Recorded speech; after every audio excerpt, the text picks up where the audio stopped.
Vous souhaitez vous former dans la parole de Dieu? Le Centre de formation biblique Parole de foi vous ouvre ses portes. Notre école biblique internationale est un cursus de 6 mois en 2 axes afin de vous donner des fondements solides dans la parole et dans le caractère. Nos enseignants internationaux et experts dans leur domaine vous partageront des thématiques telles que les dons de l'esprit, la divinité de la parole, la prière, la foi ou encore le caractère, et bien d'autres. Cette formation est pensée afin d'être accessible quel que soit l'endroit où vous vous trouvez, que vous soyez en France ou à l'étranger. Rejoignez nos étudiants du monde entier dans cette formation qui transformera et bouleversera votre vie.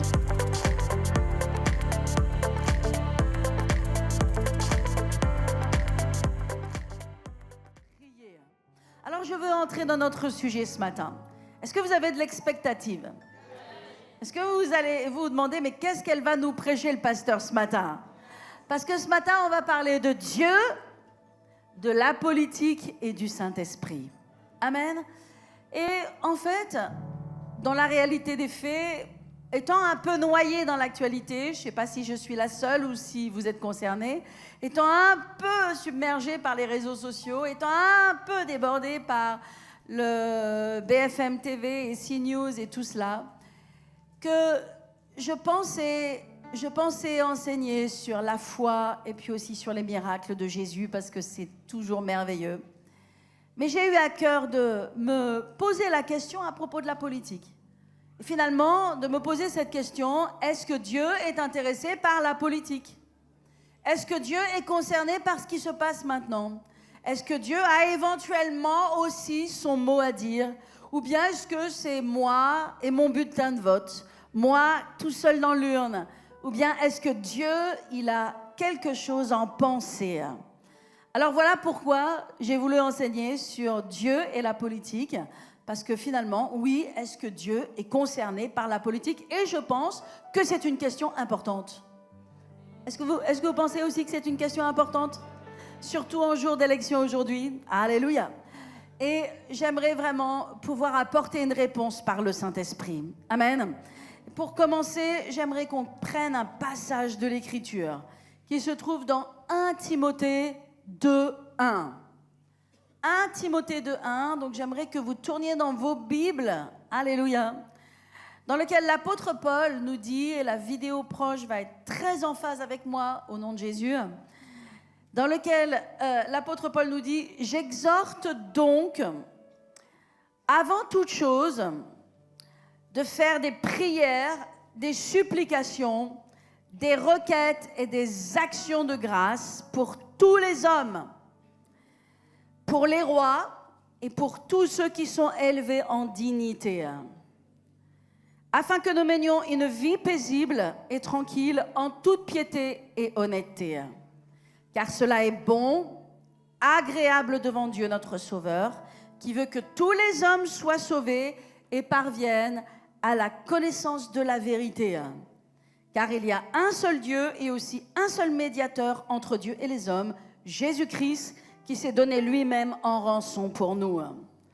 Alors mes amis, dans ce passage de l'Écriture, l'apôtre Paul nous parle de l'importance, nous qui sommes des enfants de Dieu, de prier. Et de prier pour tous les rois, pour toutes les dignités et tous ceux qui sont en autorité. Et pourquoi est-ce que Dieu nous demande de prier pour les rois, les autorités? Il dit clairement, afin que nous menions une vie paisible. C'est pourquoi j'ai convoqué notamment l'Église à la prière, afin que nous prions pour ces élections, non seulement ce vendredi, mais vendredi dernier. Parce que si vous voulez mener une vie paisible, il va falloir prier. Il va falloir prier que la volonté de Dieu se fasse sur la terre et que la volonté de Dieu se fasse dans notre pays, là où Dieu nous a placés. Amen. Alors la réponse, mes amis, à cette question, est-ce que Dieu est intéressé par la politique? La réponse est oui, absolument oui, 300% oui. Et il suffit juste de se pencher un petit peu dans les Écritures pour réaliser que Dieu est très concerné par la politique. Alors maintenant, qu'est-ce que la politique? La politique, c'est l'organisation et l'administration de la vie des gens. Platon disait que la politique, c'est l'administration de la cité. C'est l'administration de la vie des gens, de la vie des gens, de ce qui est bien, de ce qui n'est pas bien, de ce que l'on accepte, de ce que l'on rejette, de ce que l'on refuse. Et donc finalement, la politique, elle a un pouvoir vraiment d'impacter notre vie personnelle. Elle impacte la société, elle impacte la vie des gens, elle change la politique, les pensées, les comportements, la morale. Elle va changer, elle va impacter sur le style de vie, le mode de vie des gens. Parce qu'au travers des gouvernements qui se succèdent, des lois qui sont passées, des orientations qui sont données, eh bien c'est toute la société qui va passer dans une direction ou passer dans une autre direction. Et donc, c'est la raison pour laquelle, si on retourne dans les années 70 à aujourd'hui, eh bien, on voit une grande différence dans notre société. Et cette grande différence ne vient pas juste de la modernité, du fait qu'il y a eu beaucoup d'inventions, beaucoup de créations, de choses nouvelles. Cette évolution de la société est aussi venue par la politique, les politiques qui ont été menées et qui influencent la société dans une direction et dans une autre. Alors, ceci étant dit, puisque la politique a le pouvoir d'influencer des masses, a le pouvoir d'influencer des foules, d'influencer nos vies, eh bien, j'aimerais vous dire que Dieu est extrêmement concerné par la politique. Il est extrêmement concerné par ce qui se passe dans les nations, et notamment dans notre nation de France. Est-ce que je peux avoir un amen? Et mes amis, on le voit dans la Bible. Et on le voit dans la Bible, premièrement, vous savez, Dieu a donné à l'homme le libre arbitre. C'est un droit exceptionnel que Dieu a donné à l'homme. Dieu nous a donné le libre arbitre, ça veut dire qu'il nous a donné le pouvoir de choisir. Donc on a le pouvoir du choix, on peut choisir, on peut aller dans la direction dans laquelle on veut.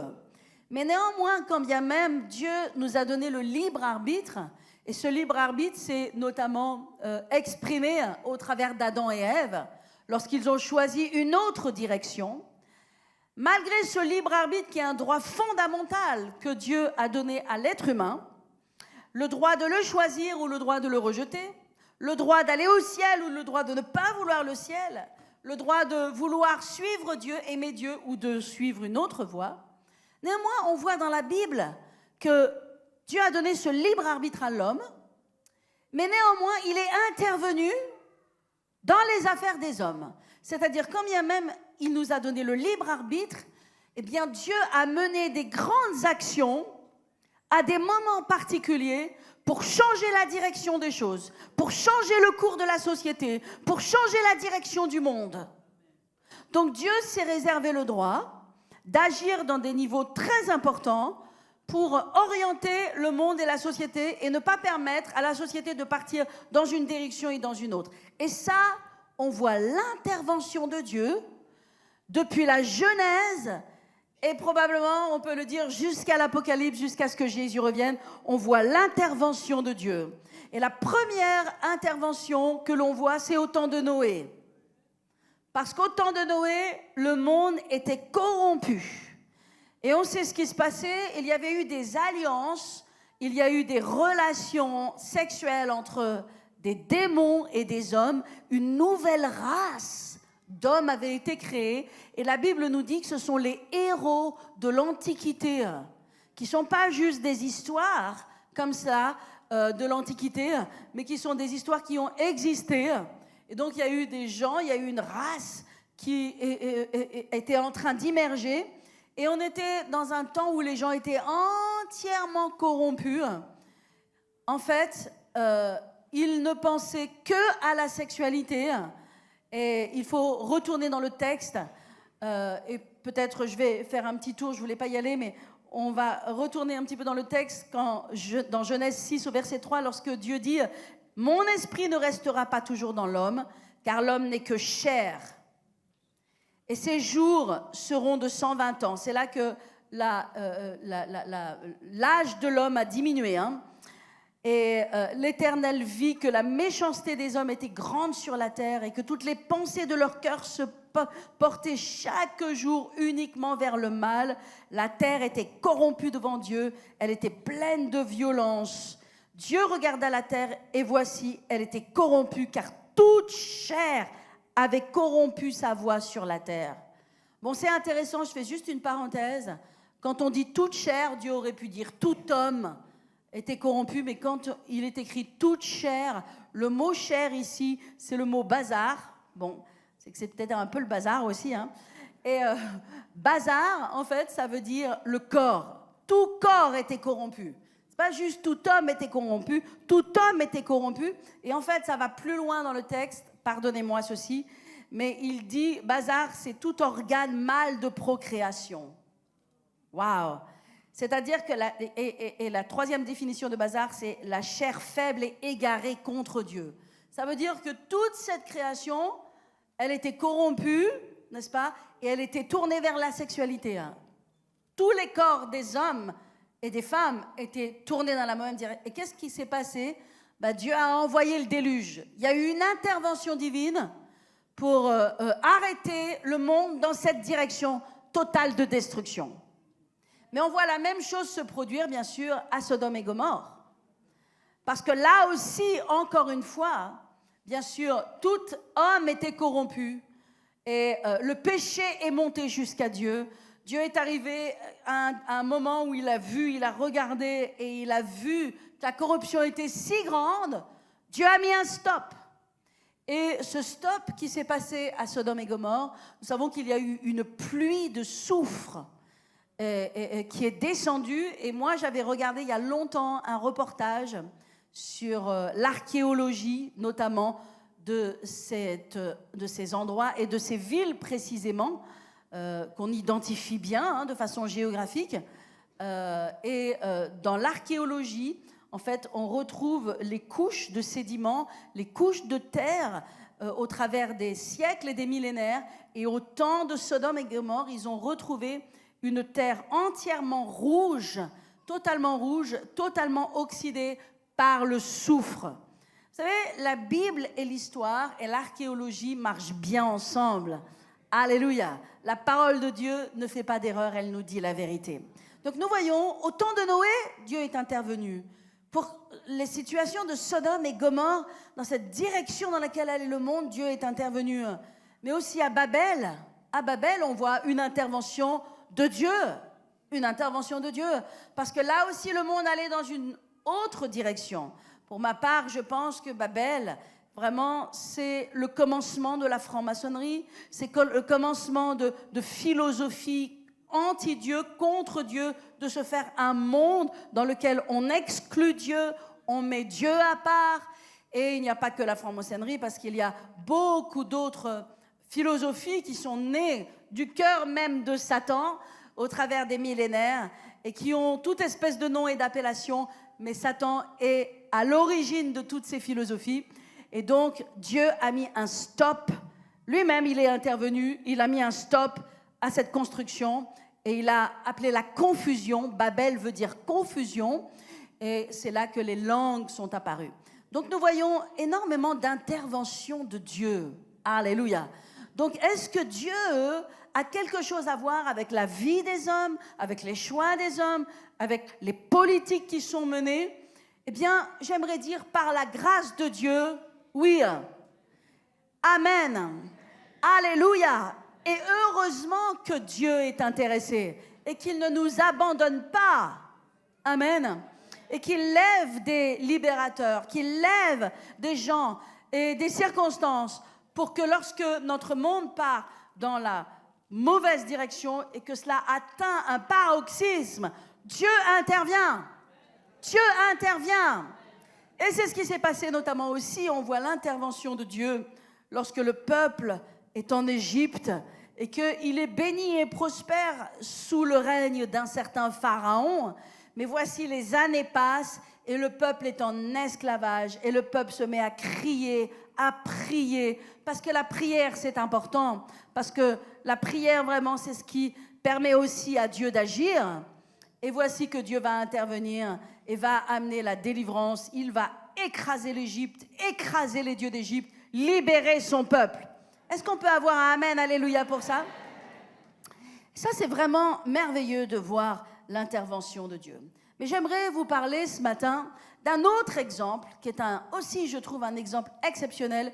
Vous savez, il y a tellement d'exemples que je dois choisir parmi les exemples pour partager, parce qu'il y a tellement d'exemples. J'aimerais vous parler d'Esther. Voici une intervention exceptionnelle de Dieu, vraiment très politique, parce qu'il y a des décrets qui sont votés, il y a des décisions, et ces décisions vont détruire le peuple de Dieu. Comprenez que la politique aussi, et l'intervention de Dieu dans la politique, est reliée à son peuple. Alors on peut rendre grâce à Dieu d'être des enfants de Dieu, n'est-ce pas? Parce que la politique et la défense aussi, la façon dont Dieu intervient, c'est relié aussi à son peuple. Lorsque Dieu suscite Esther, et que cette Esther, elle va aussi prier et jeûner pendant 3 jours, et oui, ça fait aussi partie du programme, eh bien Dieu va amener une extraordinaire délivrance, et ça va être un acte politique qui va permettre de détruire des décrets qui veulent détruire le peuple de Dieu et détruire les enfants de Dieu. C'est pourquoi, mes amis, nous pouvons avoir de l'assurance. Nous pouvons avoir de la confiance. Que si nous sommes fidèles avec Dieu et que nous marchons avec Dieu et que nous prions et que nous sommes des gens réveillés et non endormis, eh bien que Dieu nous gardera en toutes circonstances. Il a délivré le peuple de Dieu par les mains d'Esther, mais il a aussi protégé le peuple de Dieu lorsqu'il était à Babylone, n'est-ce pas? Au travers des différents règnes qu'il y avait à Babylone, là, Dieu a protégé le peuple de Dieu. Donc, d'une façon ou d'une autre, nous voyons l'action et l'intervention de Dieu surnaturelle dans les affaires des hommes. Et je pense que c'est important de le dire aujourd'hui, alors que nous sommes vraiment remplis de politique, que nous entendons parler de la politique, qu'il y a parmi les gens en France beaucoup d'inquiétudes.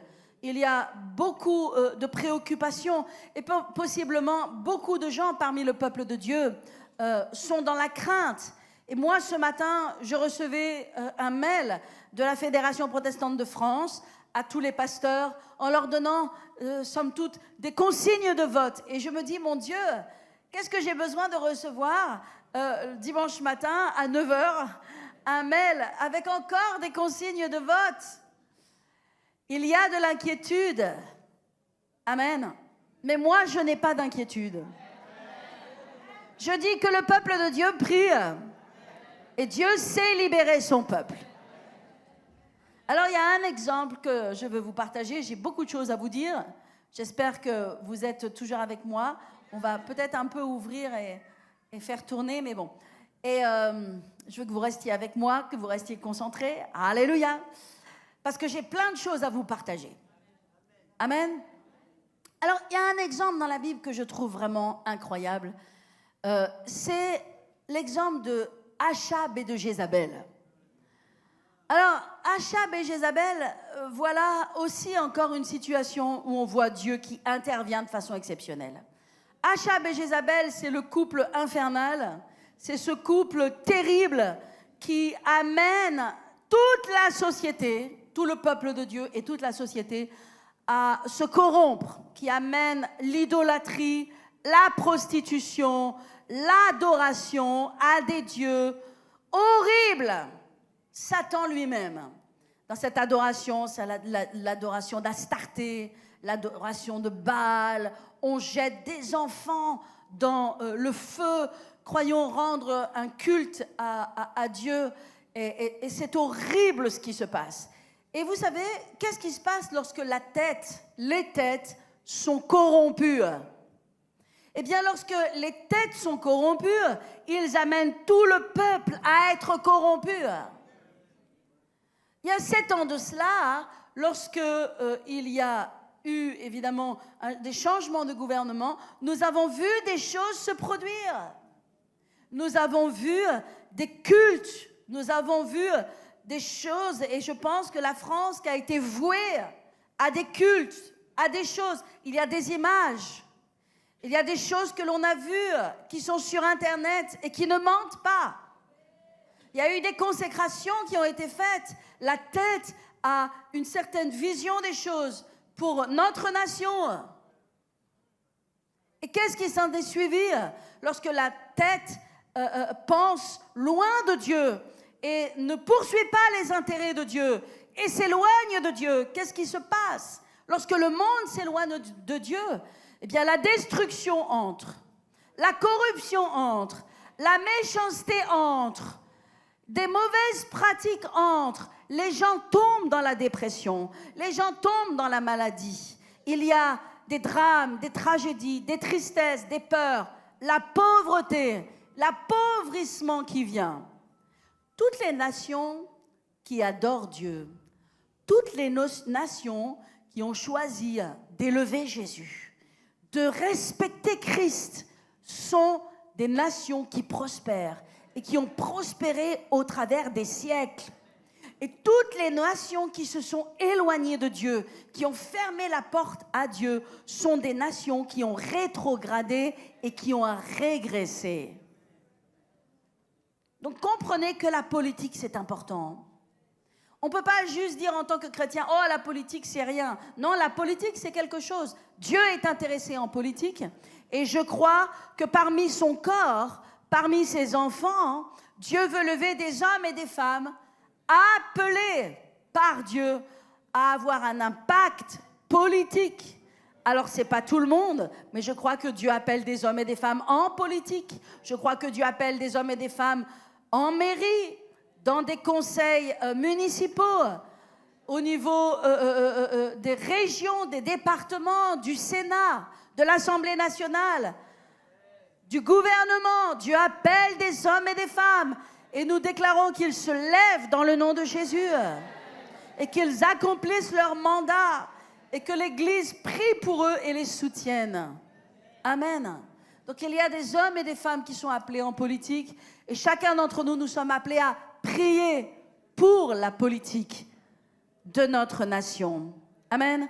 Je vais vous dire une chose, mes amis, si vous ne priez pas pour la politique de notre nation, alors vous n'avez pas le droit de vous plaindre. Vous n'avez pas le droit de râler. Vous n'avez pas le droit de vous opposer, n'est-ce pas? Quand les choses ne vont pas dans le bon sens. Parce que le rôle de l'Église, c'est de prier. L'Église, aussi longtemps qu'elle est sur la terre, préserve la terre. Dieu a comparé l'Église à du sel. Et il a dit, si le sel perd sa saveur, avec quoi la lui rendra-t-on? L'Église, les enfants de Dieu sont le sel de la terre. Et nous savons que la première fonction du sel, n'est-ce pas, c'est de donner de la saveur, mais c'est aussi de donner de la préservation. Parce que le sel, c'est ce qui préserve les aliments. Et Jésus a dit que nous sommes le sel de la terre. Jésus a dit que nous sommes la lumière du monde et que la lumière ne doit pas être cachée sous le boisseau. Elle ne peut pas être mise sous la table. Amen. Elle doit être mise au-dessus de la table et elle doit illuminer. Amen. Donc nous avons besoin de comprendre qu'aussi longtemps que l'Église est sur la terre et aussi longtemps que l'Église prie, la terre est préservée. Et Dieu agit au travers de nos prières. Amen. Alléluia. Alors nous avons prié vendredi, mais nous aurons sûrement l'occasion de prier encore. Prier pour quel que soit le gouvernement qui va arriver, ce sera un gouvernement qui aura besoin de nos prières, qui aura besoin que l'on prie pour la direction de Dieu, pour la sagesse de Dieu, pour la main de Dieu. Alléluia. Et on va le faire. Et on va le faire ensemble fidèlement tous les vendredis soirs. Et je vous invite, mes amis. Faites-moi un beau sourire. Là. Et je vous invite à prier. Alléluia. Amen. Amen. Gloire à Dieu. Alors, pour continuer avec Achab et Jézabel, vous êtes toujours avec moi? Donc on a la tête qui est corrompue. La tête qui amène le peuple dans la corruption et donc dans la mort. Et qu'est-ce qui se passe? Dieu suscite un homme, et cet homme, il s'appelle Élie. Et qu'est-ce que Élie va dire? Et vous le retrouvez dans dans 1 Roi 17 au verset 1. Il est écrit, Élie le Tchibite, c'est la première fois qu'on entend parler de lui. On n'a pas encore entendu parler de lui jusque-là. Élie le Tchibite dit à Achab, l'Éternel est vivant, le Dieu d'Israël, c'est lui l'Éternel, dont je suis le serviteur, et il n'y aura à ma voix ni rosée ni pluie, sinon à ma parole. Waouh! Voilà comment Dieu agit. Vous pensez que ce n'est qu'un acte spirituel, mais c'est un acte politique. C'est un acte spirituel et c'est aussi un acte politique. Parce qu'il est en train de s'adresser à un roi. Et maintenant, il est en train de dire, voilà ce que l'Éternel va faire. Donc Dieu est en train d'agir dans quoi? Dans la politique. Il va changer la politique. Et la politique va entièrement changer. Et donc il est en train de dire, voilà ce que je vais faire. Maintenant, au son de ma voix, il n'y aura ni pluie ni rosée. Et nous savons que cela a pris 3 ans et demi avant que le peuple se repente. 3 ans et demi, plus de pluie, plus de rosée. Parce que lorsque les gens ne suivent pas l'Éternel, lorsque les gens se corrompent vers d'autres dieux, de faux dieux, n'est-ce pas? Eh bien, il y a la pauvreté qui entre, il y a le manque qui entre, il y a la sécheresse et la famine qui entrent. Plus de pluie, plus de rosée. Et qu'est-ce qui va se passer au bout de 3 ans et demi? Eh bien, Élie va faire quelque chose de très important. Il va rassembler tout le monde sur le mont Carmel. Et là, sur le mont Carmel, il va dire, si l'Éternel est Dieu, alors servez l'Éternel. Ou si Baal est Dieu, servez Baal. Mais maintenant, le Dieu qui est Dieu va répondre par le feu. Et on sait que le feu de Dieu est descendu sur l'autel. Le feu de Dieu est descendu puissamment sur l'autel. Dieu a manifesté sa puissance. Il a manifesté sa gloire. Amen. Et l'autel a entièrement été consumé. Et avec l'autel, tous les Baals et tous les Astartés et toute l'idolâtrie a été détruite. Et maintenant, le gouvernement a changé. Maintenant, les choses ont commencé à changer. C'était un acte puissant de la part de Dieu, d'intervention de Dieu dans les affaires des hommes. Dieu intervient dans les affaires des hommes. Alléluia. Alors, j'aimerais que vous regardiez avec moi dans Matthieu 24, et on va le lire ensemble. Que tout le monde tourne dans sa Bible, s'il vous plaît, dans Matthieu 24. Et je relisais ce passage, bien sûr, vous savez ce que c'est que Matthieu 24, parce que les disciples, vous savez, on est presque à la fin du ministère de Jésus, et le Seigneur va répondre à une question des disciples. Il va répondre à cette question dans laquelle les disciples vont demander, quand est-ce que viendra ton avènement? Alors vous savez, l'avènement de Christ, vous savez ce que c'est l'avènement de Christ? L'avènement de Christ, c'est lorsque Jésus va revenir dans son règne, lorsque Jésus va revenir dans sa gloire. Nous savons que face à nous, il y a 2 étapes qui sont devant nous. Il y a premièrement l'enlèvement de l'Église, et l'enlèvement de l'Église n'est pas l'avènement de Christ. L'enlèvement de l'Église, c'est Jésus qui apparaît dans les cieux, qui vient chercher son épouse, et il va la prendre pendant 7 ans, et il va se passer des choses terribles ici-bas. Il va y avoir le jugement de Dieu sur la terre, le jugement de Satan et de ses œuvres et de ses serviteurs. Et ils vont être des multitudes à rester sur la terre. L'Église va être enlevée. L'avènement de Christ, qu'est-ce que c'est? C'est le retour de Jésus avec tous ses saints. Ceux qui sont morts et ceux qui ont été enlevés, c'est le retour de Jésus sur la terre. Il va mettre ses pieds sur le mont des Oliviers et il va établir son règne. Et il va être le roi de gloire. Et maintenant, la terre va entièrement appartenir à Dieu. Alléluia. Et à ses enfants. Et notamment, ces enfants qui auront servi Dieu fidèlement, ils vont avoir des gouvernements. Ils vont gouverner des villes. Ils vont avoir le gouvernement sur ce monde. Donc ça, c'est l'avènement de Christ qui nous fait entrer dans le millénium, donc 1000 ans de gouvernement sur la terre. Satan sera lâché pour peu de temps. Il y aura une dernière guerre terrible. Et puis, après cela, sera la fin et viendra le jugement dernier. Et nous serons éternellement réunis avec le Seigneur. Tout le monde passera devant le jugement de Dieu. Tout le monde sera jugé pour ses actes, pour ses paroles, pour ses choix, pour ce qu'il a fait dans sa vie. Certains seront condamnés, jugés et condamnés et n'auront pas part à la vie éternelle avec Dieu. Et ça s'appelle la deuxième mort. Et puis d'autres, les enfants de Dieu, tous les enfants de Dieu ne passeront pas devant le jugement, le tribunal de Christ, mais ils passeront devant un autre jugement qui est le jugement dans lequel ils vont recevoir leur récompense. Certains auront des récompenses, de très belles récompenses, et il y aura des perles sur leur couronne, il y aura des choses extraordinaires que Dieu a réservées pour ses fidèles. D'autres n'auront pas de récompense, mais auront la vie éternelle parce que leur œuvre passera par le feu. Et en fonction de ce qui va passer par le feu, si les gens ont servi Dieu de façon charnelle, si les gens ont servi Dieu pour des intérêts personnels, si les gens n'ont pas bâti, n'est-ce pas, avec de l'or, avec de l'argent, mais plutôt avec du chaume, avec de la paille, n'est-ce pas, leur œuvre va passer par le feu et il ne restera plus rien. Vous savez, quand on sert Dieu et qu'on ne sert que pour des intérêts personnels ou pour une gloire personnelle ou pour une position personnelle et qu'on n'est pas un véritable disciple de Christ, Dieu merci, on est sauvé. Mais ça limite un peu nos récompenses éternelles. Mais ceux qui auront payé le prix, il y aura parmi ceux-là, bien sûr, les gens qui ont été décapités, les gens qui ont été brûlés, les gens qui ont été crucifiés pour la cause de Christ, les martyrs qui ont subi le fait d'être battus, emprisonnés, puis tous les chrétiens qui auront été fidèles, qui ont marché avec Dieu, qui auront payé le prix, qui seront venus prier le vendredi soir, qui...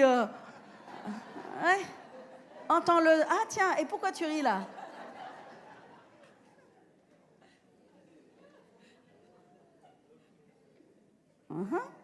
Absolument. Vous savez, venir prier le vendredi soir, c'est payer un prix. C'est payer un prix. Alléluia. Parce que vendredi soir, c'est parfois plus sympa de sortir avec ses copains et ses copines. C'est parfois plus sympa de se retrouver pour aller manger une pizza ou faire autre chose. Mais venir prier à l'église, mais je peux vous assurer que c'est bien meilleur qu'une pizza. Les moments que nous avons dans la prière ici à l'église le vendredi soir, si vous n'en voulez pas, laissez-le aux autres. On passe des moments précieux dans la présence de Dieu. Le Saint-Esprit est toujours là. Toujours là. Amen. En tout cas, je ferme la parenthèse, mais je vois que dans cette église, il y a des gens qui ont reçu le message. Qui ont bien reçu le message. En tout cas, mes amis, il y aura des récompenses éternelles. Alors, les disciples étaient avec Jésus et lui demandaient, « Ok, c'est quand ton avènement ? Et quels vont être les signes de ton avènement ? Qu'est-ce qui va se passer ?»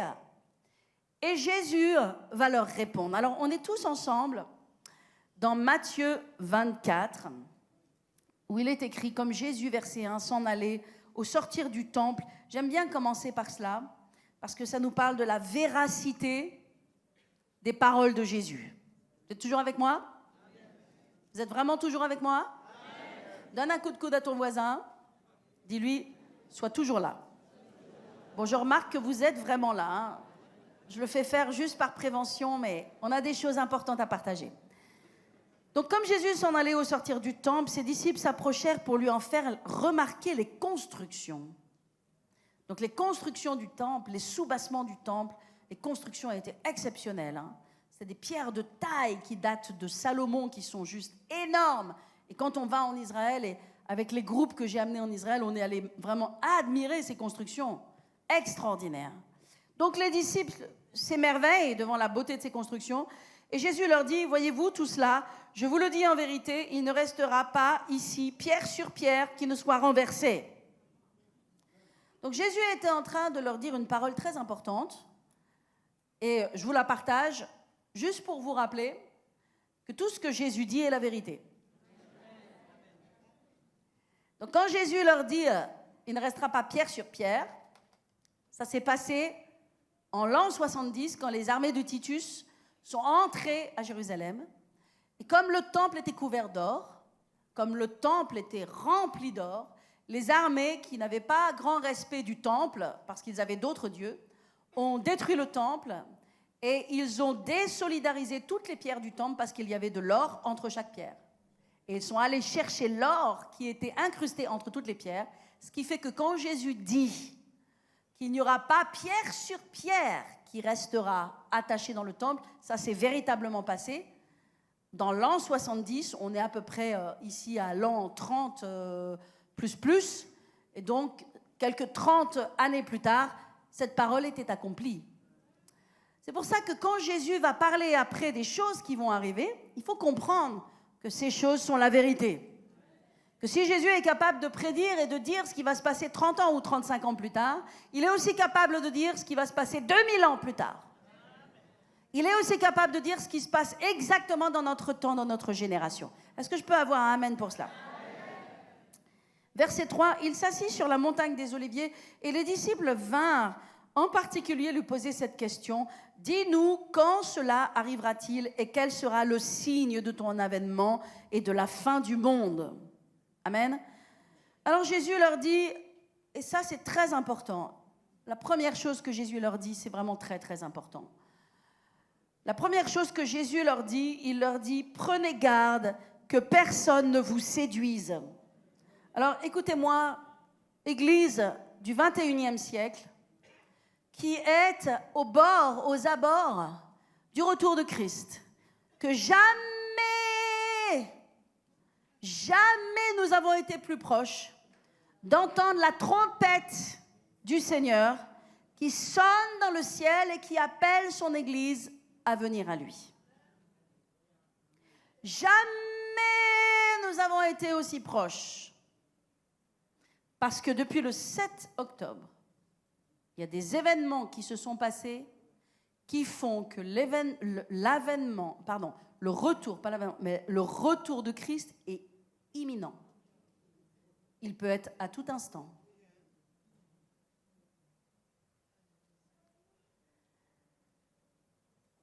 La première chose que Jésus dit, il dit, prenez garde que personne ne vous séduise. Et je dirais même, mes amis, prenez garde que vous ne soyez pas déjà séduits. Alors, le mot séduire veut dire induit en erreur. C'est le mot grec planao qui veut dire égaré, conduit hors du droit chemin, conduit hors de la vérité, mené dans l'erreur, trompé. La première chose que Jésus leur dit, la première chose qui est importante que vous devez savoir, c'est pas tellement quand est mon avènement, quand est l'enlèvement de l'Église. La première chose, la plus importante, c'est que vous ne soyez pas séduits. Parce que le risque, dans cette fin des temps, avec tout ce qui se passe et tout ce qu'on entend, le nombre de tentations que nous avons sur notre chemin, le risque, c'est que nous soyons séduits, éloignés, enlevés du chemin. Et ce n'est pas parce qu'on vient à l'église le dimanche matin que l'on ne peut pas être séduit. Beaucoup de gens dans le corps de Christ sont dans le péché. Beaucoup de gens dans le corps de Christ pratiquent le péché. Beaucoup de gens dans le corps de Christ flirtent avec le péché. Beaucoup de gens dans le corps de Christ pensent qu'ils sont l'église de Jésus-Christ consacrée. Et ils ne le sont pas. Et ce n'est pas un jugement. C'est juste qu'ils ont les actes, mais le cœur est éloigné. Ils ont les actes, ils font certaines choses, mais ils n'ont pas cette communion et cet attachement de cœur qui est la première chose que nous devons avoir, cette communion au Saint-Esprit. Amen. Donc la première chose que Jésus dit, il dit, Prenez garde que personne ne vous séduise. Ça, c'est la première chose. On est dans la fin des temps. On est dans la fin des temps. Soyez pas égarés. Soyez pas séduits. Ne vous laissez pas offenser par qui que ce soit. Ne partez pas dans l'offense. Ne partez pas dans la colère. Ne partez pas dans le péché. Ne partez pas dans l'orgueil. Ne vous laissez pas séduire. S'il vous plaît, ne vous laissez pas séduire. Ne vous laissez pas tromper. Et il va continuer comme cela en disant, car plusieurs viendront sous mon nom, disant, c'est moi qui suis le Christ. Et ils séduiront beaucoup de gens. Et on sait que Jésus va parler notamment des faux prophètes. Et on pense que, bien sûr, il y a des faux prophètes dans ce monde qui séduisent des millions et des millions. Et quand Jésus dit qu'ils vont séduire beaucoup de gens, qu'est-ce que beaucoup de gens dans la bouche du Sauveur? Qu'est-ce que beaucoup de gens dans la bouche du Seigneur? Si ce n'est des multitudes, ce sont des millions et des millions de gens qui sont aujourd'hui même séduits. Et donc il dit comme cela, verset 6, vous entendrez parler de guerre et de bruit de guerre, mais gardez-vous d'être troublés, car il faut que ces choses arrivent. Alors, entendre parler de guerre et de bruit de guerre, c'est entendre parler qu'il y a des tensions entre les nations. Est-ce qu'il y a aujourd'hui des tensions entre les nations? Oui. Il y a des tensions entre les nations, mais ce sont que des menaces, ce sont des bruits de guerre. On entend parler de tensions. Et il y a cela. Mais il dit, n'ayez pas peur, n'ayez pas peur. Mais il dit, il va plus loin. Il n'y aura pas juste des menaces, des tensions, des oppositions, mais il dit plus tard, une nation s'élèvera, verset 7, contre une nation, un royaume contre un royaume, et il y aura en divers lieux des famines et des tremblements de terre. Et tout cela ne sera que le commencement des douleurs. Donc il explique qu'il n'y aura pas juste des bruits de guerre, mais il y aura véritablement des guerres. Et là, ce sont des royaumes contre des royaumes, c'est-à-dire des gens avec des pensées entièrement opposées. D'ailleurs, ce qui se passe dans notre nation aujourd'hui, le vote et les élections qui se passent, c'est des gens d'un côté qui ont une philosophie et une pensée et une certaine vision pour la France qui s'opposent à des gens qui ont une autre vision entièrement opposée. Royaume contre royaume, pensée contre pensée. Des gens qui sont dans une opposition totale. On ne peut pas les mélanger. Et il explique qu'il y aura des guerres. Et ces guerres, elles sont là. Elles sont là, bien sûr. Et pas n'importe quelles guerres sont là. Amen. Et il dit, ce ne sera que le commencement. Alors, il dit, écoutez-moi, alors, c'est très important, verset 9, on vous livrera au tourment, et l'on vous fera mourir, et vous serez haïs de toutes les nations. Alors, bien sûr, en tant qu'enfant de Dieu, on le prend pour nous. Et on sait qu'en tant que chrétien, et notamment dans certaines nations, il ne fait pas bon vivre. D'accord? Mais ce verset n'est pas pour les chrétiens, ce verset est pour les juifs. Jésus parle à des juifs. Et il parle à propos de la nation juive. Et il explique dans ces temps-là, qui approchent de son retour, de son avènement, voilà les choses qui vont se passer. Et il parle maintenant à des gens qui sont des juifs. Et il parle à cette nation. Et il dit, on vous haïra, vous serez haïs de toutes les nations. Vous serez haïs de toutes les nations. Toutes les nations vont se retourner contre vous. Toutes les nations vont vous haïr, vont vous maudire, vont vous détester.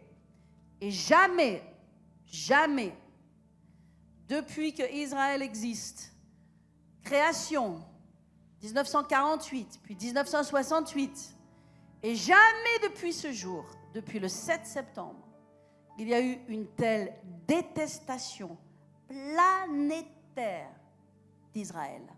Est-ce que je parle à quelqu'un ce matin? Est-ce que je parle à quelqu'un ce matin? Et il dit, vous serez haïs. Alors, plusieurs succomberont, se trahiront, se haïront. Plusieurs faux prophètes s'élèveront et séduiront beaucoup de gens. Et parce que l'iniquité se sera accrue, le mal, le faire du mal, se sera accru. et que l'amour du plus grand nombre se refroidira, il dit, mais celui qui persévérera jusqu'à la fin sera sauvé. Amen. Et cette bonne nouvelle du royaume sera prêchée dans le monde pour servir de témoignage à toutes les nations. Alors viendra la fin. Amen. Alléluia. Alors, nous sommes dans ces temps-là, mes amis. Nous sommes dans ces temps du retour du Seigneur. Il y a beaucoup de choses à dire à propos de ce qui s'est passé, notamment par rapport au 7 octobre. Il y a vraiment des choses qui ont à voir avec la politique et qui nous parlent du retour du Seigneur Jésus. Et que le retour du Seigneur Jésus est vraiment proche. Si j'avais plus de temps, et je prendrais une autre opportunité pour vous parler de ce qui s'est passé et de la raison pour laquelle il y a cette guerre. Et cette guerre, en fait, elle est reliée à ce que Jésus va dire juste après cela, parce que le chapitre de Matthieu 24 n'est pas fini. Matthieu 24 continue, il dit comme cela, quelque chose, c'est juste après verset 15, il dit, c'est pourquoi, lorsque vous verrez l'abomination de la désolation, dont a parlé le prophète Daniel, établi en lieu saint, que celui qui lit fasse attention. Et là, il va dire maintenant, fuyez, parce qu'on entre dans les temps de la fin, on entre dans le règne de l'Antéchrist. Vous savez, l'abomination de la désolation, vous savez ce que c'est? L'abomination de la désolation, c'est une prophétie qui a été donnée au temps de Daniel. Daniel a parlé de l'abomination de la désolation. L'abomination de la désolation, c'est un acte abominable. C'est une abomination qui va se produire. Et cette abomination va se produire dans le temple de Jérusalem. Cela va se produire. Comme cela s'est produit il y a une fois de cela, au travers d'un empereur grec qui est entré dans le temple et qui a sacrifié des porcs pour souiller le temple de l'Éternel. Et ça s'est passé il y a longtemps de cela. Mais Jésus dit, il va y avoir à nouveau une abomination de la désolation. C'est-à-dire celle qui s'est passée, il ne fait pas référence à celle qui s'est passée, mais il fait référence à celle qui va se produire. Amen. Et tout ça est relié à des choses politiques qui me demanderaient tellement de temps pour vous l'expliquer, mais je crois, par le Saint-Esprit, que j'aurai une opportunité d'entrer dans tous ces détails parce que le temps me manque. Mais c'est très important parce que c'est relié à notre époque, c'est relié au 7 octobre, c'est relié aux accords d'Abraham, c'est relié à ce que le président Trump a fait et c'est relié à ce qui est en train de se passer maintenant. Il va y avoir un acte de plus qui va se produire et on attend juste cet acte-là. Et quand cet acte va se produire, que vraiment, vraiment tout le monde se tienne prêt. Et vous savez ce que c'est cet acte que l'on attend? C'est la consolidation d'une alliance.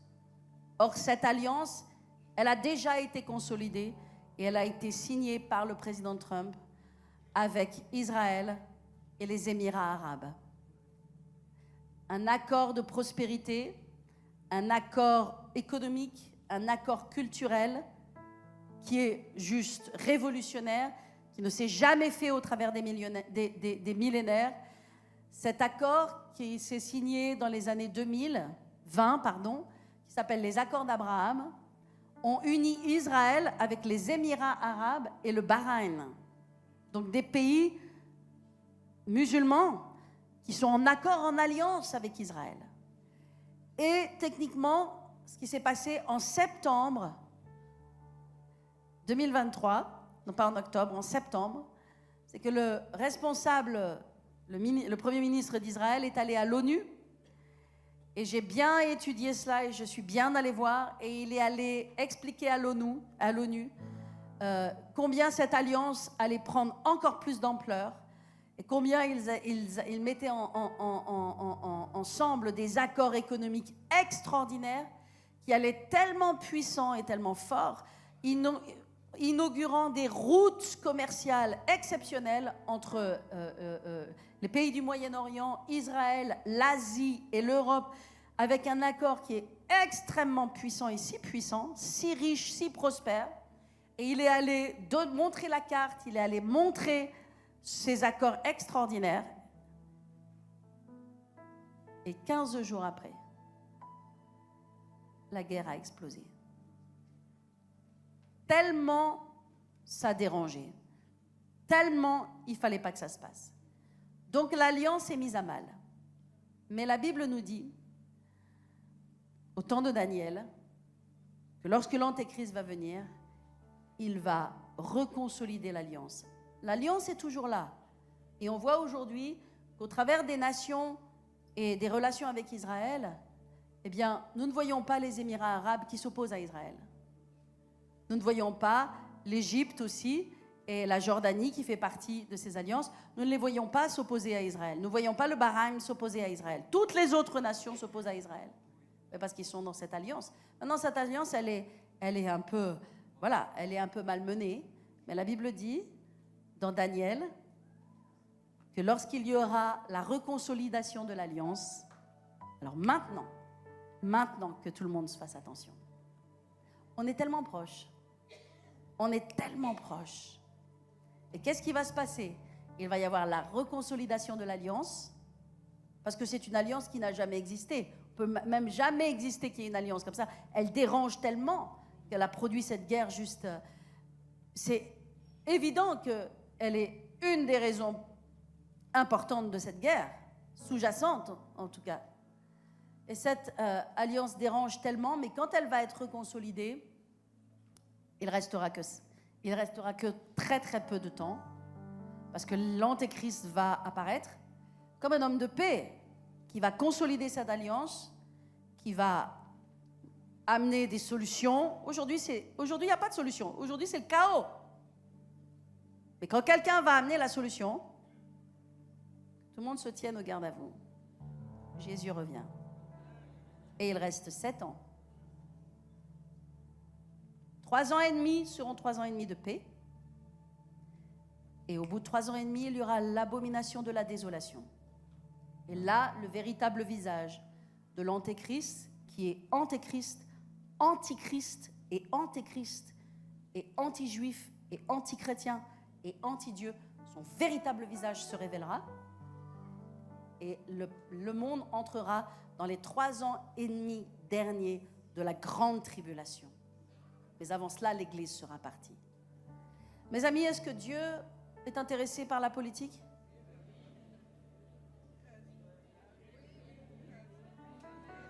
Yes, he does. Alléluia. Est-ce que Dieu est concerné par ce qui se passe? Absolutely. Qu'est-ce que nous devons faire? Je vais vous dire ce que nous devons faire. Je vais terminer. Je suis un peu longue, pardonnez-moi. J'ai pris quand même le temps d'essayer de vous partager ce point un peu ardu sur lequel je pourrais entrer dans de plus grands détails si vous le souhaitez, parce que je pourrais entrer plus dans le texte et plus vous expliquer les choses. Ah, vous aimez la parole et les choses de la parole. Vous avez raison, vous avez raison. Qu'est-ce que l'Église doit faire maintenant? Écoutez-moi. Qu'est-ce que l'Église doit faire? L'Église doit être remplie du Saint-Esprit. L'Église doit être remplie de feu. Le seul rempart à l'esprit du monde, à l'esprit antéchrist, c'est que chaque enfant de Dieu soit rempli du Saint-Esprit. Parce que la puissance de Dieu sur la terre, c'est le Saint-Esprit. Nous devons être remplis du Saint-Esprit. Et c'est pourquoi je vous parlais tout à l'heure du baptême du Saint-Esprit. Le baptême du Saint-Esprit, c'est pas juste quelques gouttes d'eau sur le front d'une personne. Le baptême, c'est une immersion, baptiso. Et Dieu veut que vous soyez baptisés du Saint-Esprit. Vous ne pouvez pas juste avoir la parole. Vous ne pouvez pas juste avoir moi qui vous décortique certaines choses de la parole. Ce n'est pas suffisant. Vous ne tiendrez pas simplement par la connaissance de la parole. La connaissance n'est pas suffisante. Il vous faut la puissance. Il vous faut le Saint-Esprit.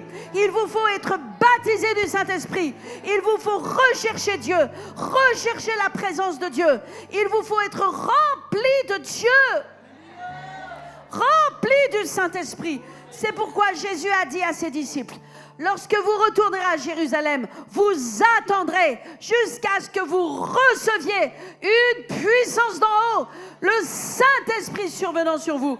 Et là, vous serez mes témoins, quelle que soit la politique, quelles que soient les oppositions, quelles que soient les peurs, les craintes, quelles que soient les choses qui se passent dans ce monde.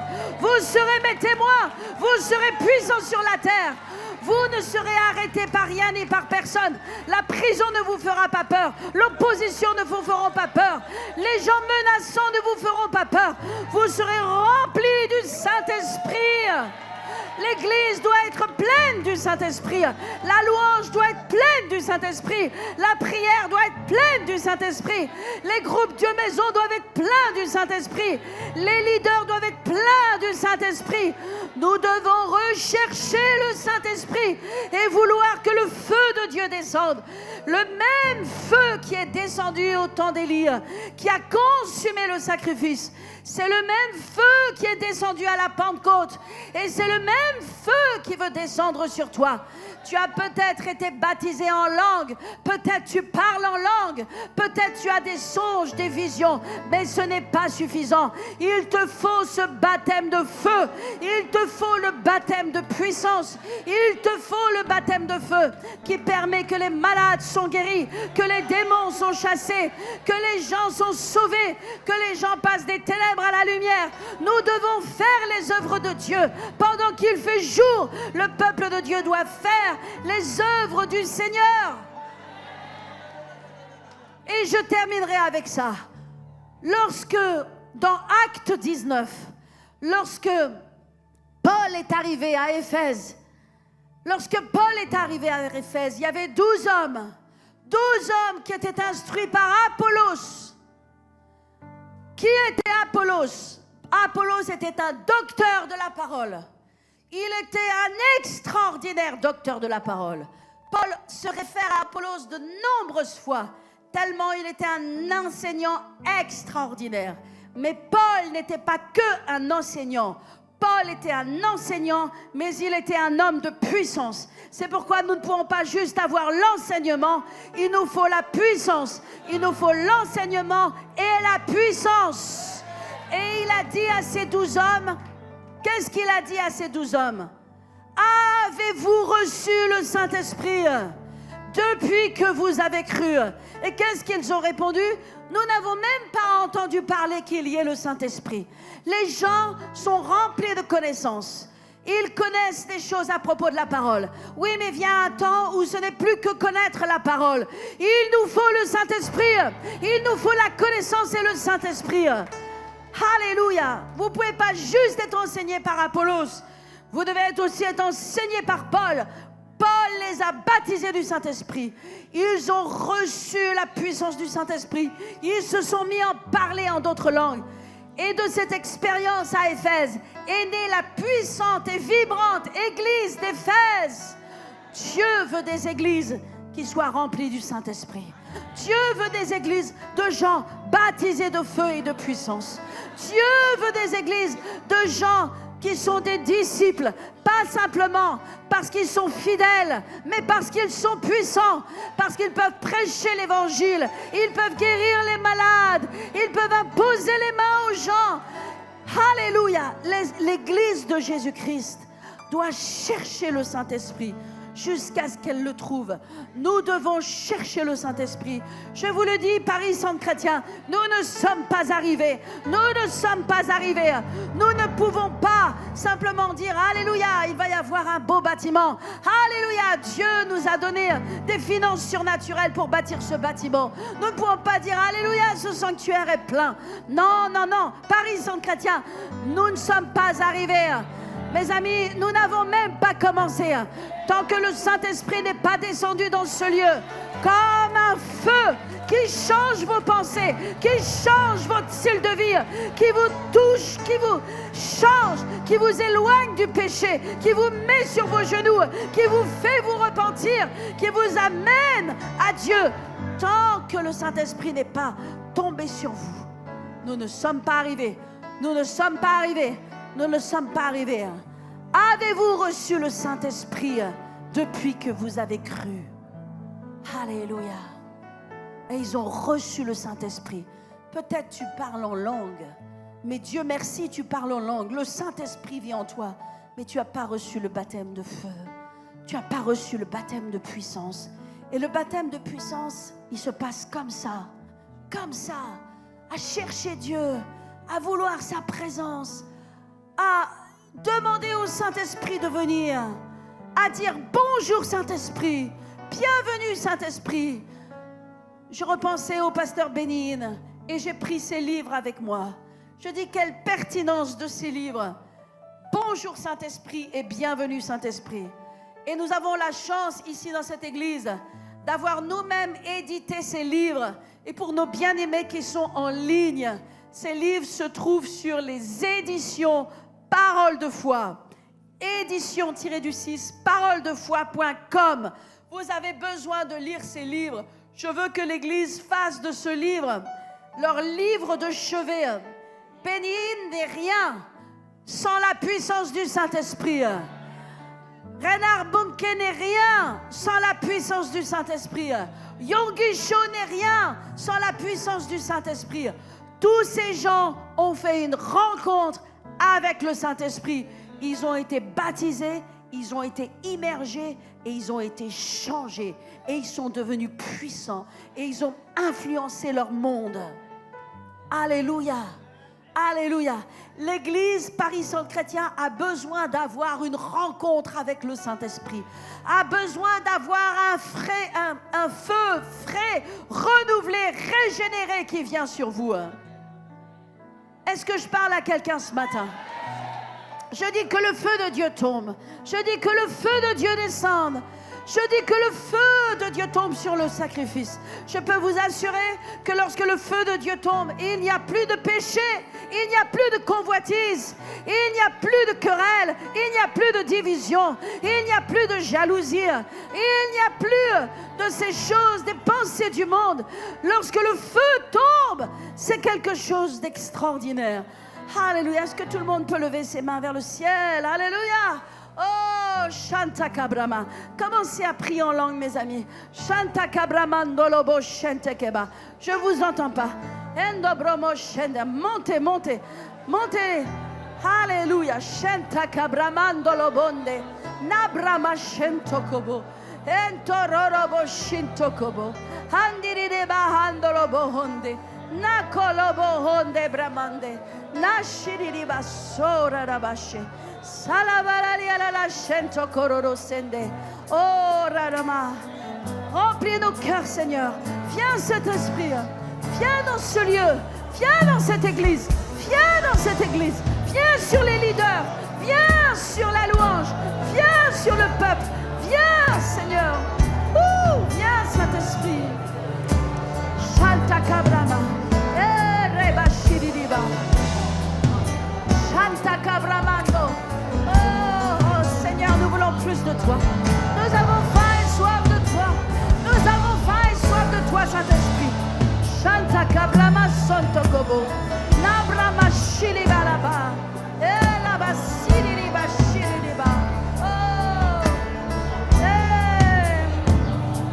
Shalta Kabra. Allez-y, Shalta Kabra. Ta gloire descend et envahisse que ta voix résonne. Viens, Seigneur, viens. Pour la liberté. Esprit de Dieu, esprit de feu. Que les cieux s'ouvrent et que vienne ta pluie. Oh Jésus, nous voulons ton règne, Seigneur, que ta gloire descende. Ton feu et ta gloire sont reliés. Seigneur, viens. que ta voix résonne pour la liberté.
Saint-Esprit du réveil. Je déclare la puissance du Saint-Esprit dans ce lieu. Je déclare que les chaînes tombent, que les maladies sont guéries, que les gens opprimés, possédés sont libérés. La puissance de Dieu, la gloire de Dieu. Oh, l'onction de Dieu vient sur toi. Shanta Kabra Mandelaba Shalabala Yarawe. Sandala Mandoro Wende. Oh, Shanta Kabraba. Alléluia. Alléluia. Nous avons soif de toi, Dieu. Nous avons soif de toi, Saint-Esprit. Shandala Mandele Mandoro Bondele Mande. Seigneur, nous voulons la 4e dimension. Nous voulons la 4e dimension. Wouh! Nous ne voulons pas de la première. Nous ne voulons pas de la 2e. Nous ne voulons pas de la 3e. Nous voulons la 4e dimension. La dimension de la puissance de Dieu. Nous la voulons, Père. Nous la voulons sur l'Église. Nous la voulons sur les enfants de Dieu. Sur les besoins des enfants de Dieu. Dans le corps des enfants de Dieu. La puissance du Saint-Esprit vient sur toi. Je dis la puissance du Saint-Esprit vient sur toi. La puissance de Dieu vient sur toi. La puissance de Dieu vient sur toi. Saint-Esprit, baptise. Saint-Esprit, guéris, guéris, guéris ce matin. Guéris ce matin. Guéris ce matin. Chandalamande, libère ce matin. Bénis ce matin. Sholabandele mahando. Oh la balaniera la shedela. Oh la balaniera la bashela bando bromonde. Abramandele bandele bandolo bondele bande. Enta kabrama shalabaya kore. Remplis ce lieu de ta gloire. Remplis, Seigneur, ce lieu de ta gloire. Viens, Saint-Esprit, nous t'adorons. Viens, Saint-Esprit, nous t'honorons. Viens, Saint-Esprit. Viens, viens, Esprit de Dieu. Change-nous. Change-nous. Alléluia. Alléluia. Que ceux qui ont faim et soif de Dieu soient désaltérés. Alléluia. Et rassasiés. Chandabrama.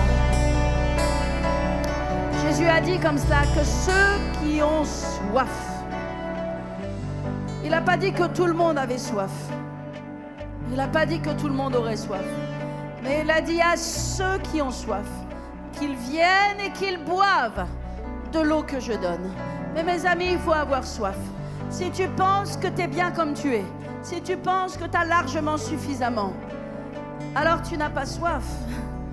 Mais si tu penses que tu as besoin d'être désaltéré, si tu penses qu'il y a une dimension supérieure, si tu penses qu'il y a plus de ce que Dieu peut te donner, alors simplement, tu as soif. Et Jésus vient désaltérer ceux qui ont soif. Mais il s'assure avant qu'ils ont vraiment soif. Parce que comme Dieu ne se repent pas de ses dons et de ses appels, avant de donner, il s'assure que les gens veulent vraiment ce qu'ils veulent vraiment ses dons, veulent vraiment ses miracles, veulent vraiment son Saint-Esprit, veulent vraiment sa puissance, veulent vraiment être utilisés par Dieu. Dieu s'assure. Alléluia. Mais si tu as soif, waouh, sois désaltéré dans le nom de Jésus. Sois désaltéré. Saint-Esprit, tu es là, dans cet endroit, nous le savons, mais nous voulons tellement plus encore. Nous ne sommes pas satisfaits, nous ne sommes pas rassasiés. Nous savons que tu es là, mais nous savons qu'il y a des dimensions supérieures, bien plus importantes, dans lesquelles nous avons besoin d'entrer. Humblement, Seigneur, nous te demandons, Saint-Esprit, de remplir ce sanctuaire de ta gloire et de remplir le sanctuaire que nous sommes, notre cœur de ta gloire et de ta présence. Nous voulons plus de toi, plus de toi. Sache que tu es le bienvenu dans cet endroit. Sache que nous voulons t'honorer dans ce lieu, nous voulons te respecter. Nous ne voulons pas juste suivre une horloge et un programme. Nous voulons, Seigneur, te donner la place, Saint-Esprit. Ce matin, comme j'ai déjà prié, guéris les malades, touche les corps de ceux qui ont besoin d'une restauration, une guérison, une délivrance. Au nom de Jésus. Merci, Saint-Esprit. Alléluia. Alléluia.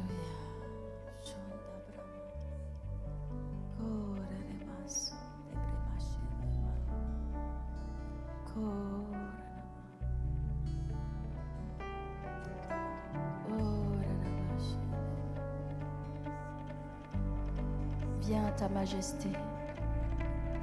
La majesté, le Saint-Esprit. La majesté de Dieu. Dieu le Saint-Esprit. La personne de Jésus en esprit. C'est ce qu'est le Saint-Esprit. Omnipotent, omniscient et omniprésent. Il est la personne de Jésus sur la terre. Il doit être honoré comme une personne, une royauté. Invité. Alléluia. Sois le bienvenu, Saint-Esprit. Sois le bienvenu dans cet endroit. Sois le bienvenu. Viens avec ton souffle. Viens avec ton vent puissant. Comme les disciples à la Pentecôte, à la chambre haute. Viens.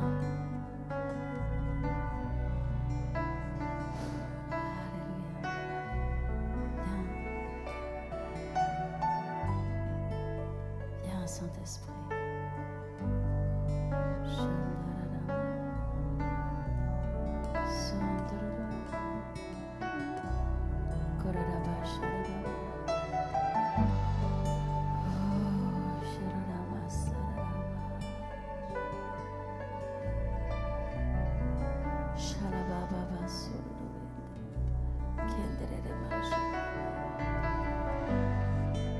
Vous savez, le Saint-Esprit n'est pas micro-ondes. Il se fait attendre. Il se fait attendre. Il se fait désirer. Il ne vient que sur invitation. Il ne vient que lorsqu'il y a de la révérence. Il est toujours là, mais il se manifeste quand il y a de l'honneur, du désir, de l'envie, de l'attente.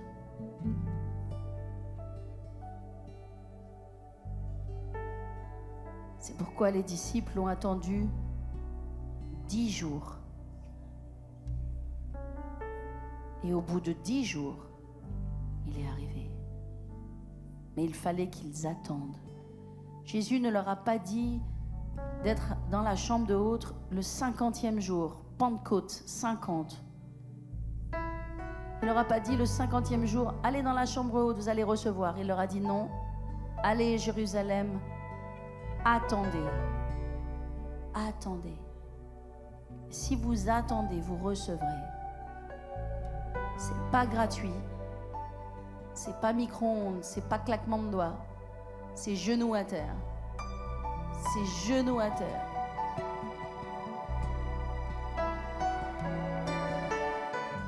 Parce qu'il est Dieu.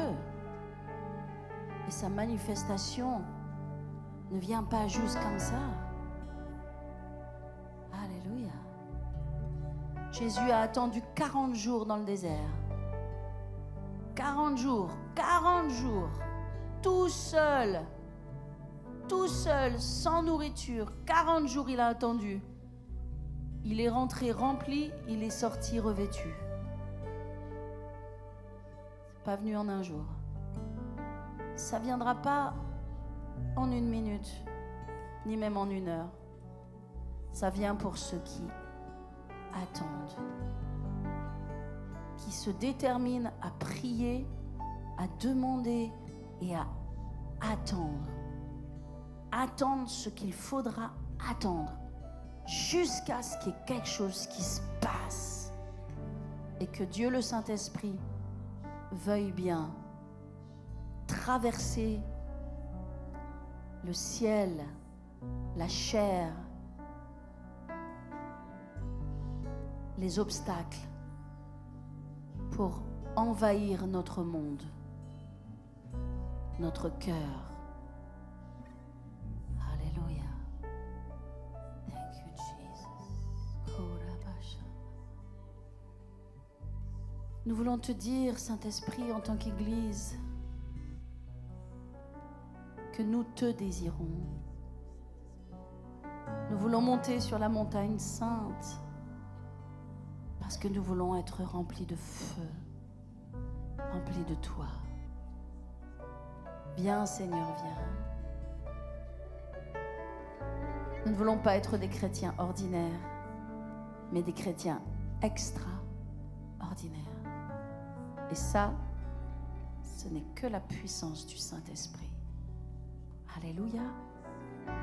Merci, Saint-Esprit. Amen. Cet après-midi, nous monterons sur la montagne de l'Éternel. Cet après-midi, je partagerai rapidement 7 raisons de prier, 7 sujets de prière, 7 choses que Dieu nous demande à prier. 7. Je vais les partager et puis nous prierons. Et la présence de Dieu fera le reste. Amen. Est-ce que vous avez reçu quelque chose ce matin? Alléluia. Merci Seigneur. Alors que tous les yeux sont fermés, je sais que le temps a passé. Mes priorités au Saint-Esprit. Si quelqu'un est ici et n'a jamais donné sa vie à Jésus, si Jésus n'est pas votre Seigneur, il n'est pas votre Sauveur, si vous devez mourir demain, vous n'êtes pas sûr d'avoir la vie éternelle, simplement là où vous êtes, répétez cette simple prière. Dites, Seigneur Jésus, je viens à toi maintenant. Je te donne mon cœur et ma vie. Je fais de toi mon Dieu. Je me repens de tout péché. Au nom de Jésus, je suis ton enfant. Amen.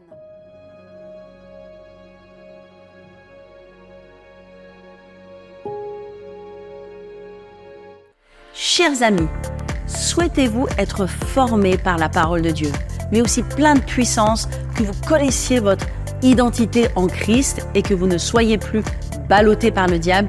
J'aimerais vous dire que vous avez besoin d'aller à l'école biblique. Dieu a transformé ma vie à l'âge de 20 ans. Il m'a appelé à tout abandonner pour aller à l'école biblique. Ça a changé ma vie. 6 mois ont transformé ma vie et 6 mois transformeront la tienne. C'est pourquoi je t'invite à t'inscrire à l'école biblique, d'où que tu sois, de la région parisienne, de France ou même d'où que ce soit à l'international. Cette école biblique, elle est pour toi et nous venons de diplômer de nombreuses personnes de France et de partout dans le monde qui ont été transformées. C'est ton tour, inscris-toi rapidement et ta vie à toi aussi sera transformée.